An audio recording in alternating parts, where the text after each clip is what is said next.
Sinantulan. Ito ho ang kung tawagin ay sinantulan. Luto tayo ng sinantulan. Pinayod na santol, payuran. Nilagyan ng madaming sili. Tapos ang aroma natin inilagay dito ho ay nilalagay ho dito ay tinapa. Tinapa, yan o. Yan, tinapa. Tinapa.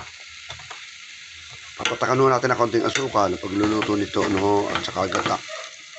Yan, may gata na ho ito. Pabayaan ho natin magmantika. Ano ho? Sinantulan. Napakasarap po nito.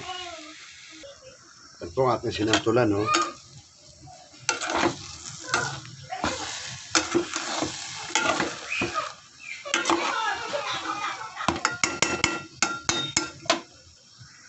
Luto na po. Yan po ang ating pong ginatang santol. Ito pong sinantulan kung tawagin. Ano po?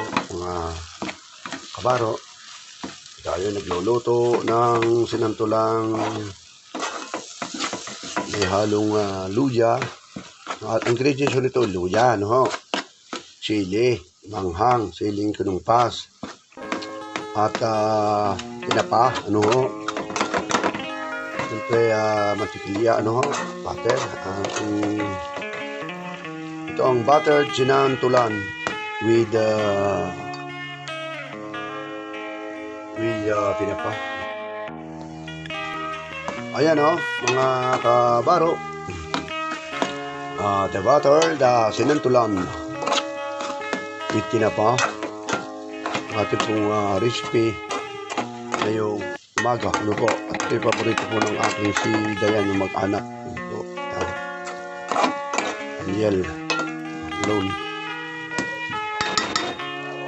Ito hilayo ko pinululuto nito. At mamaya magluluto ulit tayo ng bupis na papaya. Okay na sinantulan. Ang gagawin ho ninyo ay dapat ho ito yung naglalangis-langis ang kata. Ano ho? Ano? Naglalangis-langis ang kata. Kita nyo. Yan. Yan. Naglalangis-langis. Yan o. Para ho ito ay masarap.